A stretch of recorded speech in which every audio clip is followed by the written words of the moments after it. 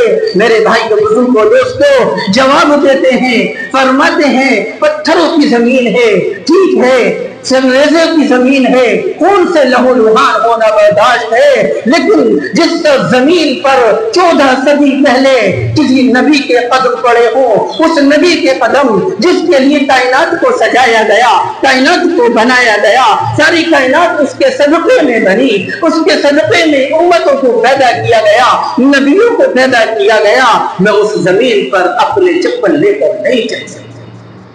میرے بھائیوں بزرگوں دوستو کیا لکھتے ہیں, شعر کے انداز میں کہتے ہیں, ایک قصیدہ ہے, سب سے پہلے مشیت کے انوار سے نقش روئے محمد بنایا گیا, سب سے پہلے مشیت کے انوار سے نقش روئے محمد بنایا گیا, پھر اسی نقش سے مانگ کر روشنی بزم کونوں مکا کو سجایا گیا.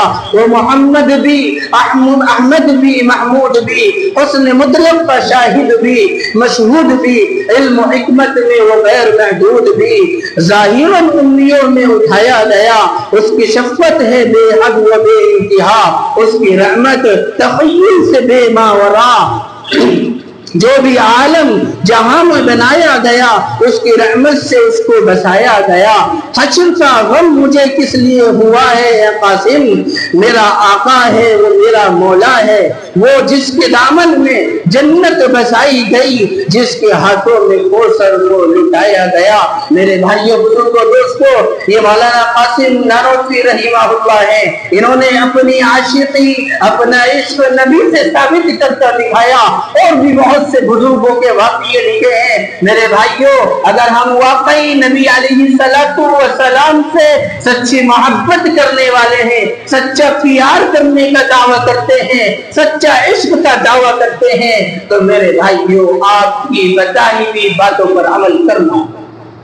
اگر ہم آپ کی بتائی ہوئی باتوں پر عمل نہیں کرتے, لیکن ہمارے دعوے پھل پھلے ہیں, ہمارے دعوے میں کوئی حیثیت نہیں ہے, تو یاد رکھیے گا زبان سے دعویٰ کرنے والا صبح سے شام تک دعویٰ کرتا رہے, صبح سے شام تک یہ کہتا رہے میں نبی کا عاشق ہوں, لیکن آپ کے عمل کو, آپ کے افعال کو, آپ کے نمونے کو, اپنی زندگی کو, آپ کی زندگی کو اپنی زندگی کے اندر اگر نہیں اتارتا ہے, تو اس کا یہ دعویٰ رہ کر تو رہ جائے گا, لیکن میرے بھائیوں یہ سچا اور پکا عاشق رسول نہیں ہو. یہ حقیقت ہے.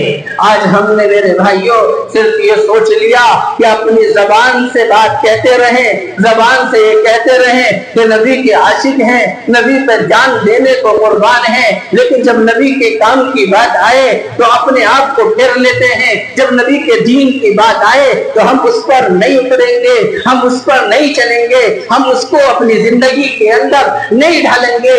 یہی تو ہماری کمی ہے. آج جن لوگوں کو موقع بولنے کا ملا دوسری قوموں کو, وجہ صرف یہی ہے کہ میری اور آپ کی یہ غلطی ہے کہ میں اپنے منہ سے, اپنی زبان سے دعوت کرتا ہوں. میرے اندر صورت کا اسلام تو موجود ہے, لیکن حقیقت والا جو اسلام ہے وہ میرے اندر نہیں سماتا, حقیقت والا جو اسلام ہے وہ میرے اندر نہیں باتا. نتیجہ یہ ہوتا ہے کہ صورت کے اسلام جب تک ہماری زندگیوں کے اندر ہے, اگر کوئی سامنے ہمارے باطل طاقت, کافر طاقت ہم سے یہ کہے کہ آپ کلمے کو چھوڑ دیں, آپ نبی کے رسول کے طریقے کو چھوڑ دیں, قرآن کو چھوڑ دیں, نتیجہ یہ ہوتا ہے ایک رگڑا مار کر, ایک ڈنڈا مار کر آپ سے مجبور کرتا ہے اور آپ ماننے پر مجبور ہو جاتے ہیں. معلوم یہ ہوتا ہے سورت کے اسلام والوں کا یہی حال ہوگا کہ جب ان کے اندر ظاہری تو اسلام ہوگا, لیکن باطن جو دل ہمارے اندر میرے بھائی ایک مفتی کی حیثیت رکھتا ہے, اگر اس کے اندر ہمارے ایمان نہیں ہے, اس کے اندر ایمان کی چنگاری نہیں ہے تو ظاہر کے اسلام والوں کا، صورت کے اسلام والوں کا یہی حال ہوگا کہ وہ آئے دن مرتد ہوں گے، وہ آئے دن قرآن کی تعلیم کو چھوڑ کر، نبی کے اسوہ کو چھوڑ کر، نبی کے آئیڈیل کو چھوڑ کر میرے بھائیوں غیروں کی زندگی گزارنے پر مجبور ہو جائیں گے۔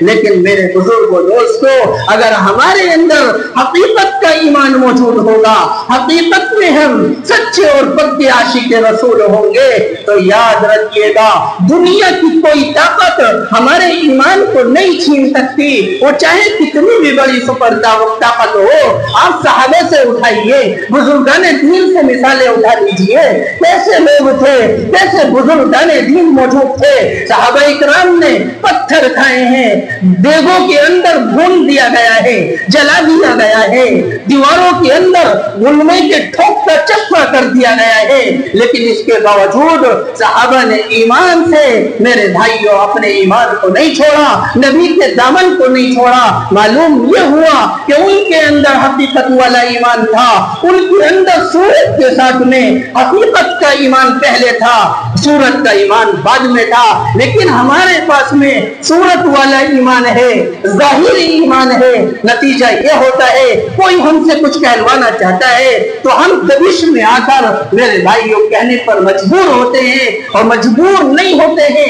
ابھی کا واقعہ لکھا ہے دہلی سے میرے بھائیوں، دہلی کے اندر ایک واقعہ لکھا ہے کتابوں کے اندر کہ عمرہ کر کے کچھ حضرات آتے ہیں، سوشل میڈیا کے اوپر بہت تیزی کے ساتھ میں یہ واقعہ وائرل ہوا۔ ایک بیوڑے نے، ایک انسان نے میرے بھائیوں نعرے لگوائے اور سجدہ کرنے پر مجبور کر دیا کہ اس مورتی کے سامنے سجدہ کریے۔ معلوم یہ ہوا عمرہ کر کے آئے تھے، صورت کا اسلام موجود تھا، حقیقت والا ایمان ان کے اندر موجود نہیں تھا، جس کی وجہ سے مجبور ہو گئے، ورنہ اپنی جان ختم ہو جائے گی لیکن ایمان کو نہیں چھوڑیں گے، اپنے ایمان کو نہیں پھریں گے، اپنے ایمان کو ہم میرے بھائیوں قربان کر دیں گے، اپنی جان کو قربان کر دیں گے، مال کو قربان کر دیں گے، گردن تن سے جدا ہو جائے گی لیکن ایمان سے نہیں پھریں گے۔ لیکن یہ جب ہی ہوگا جب ہمارے اندر حقیقت والا ایمان آ جائے۔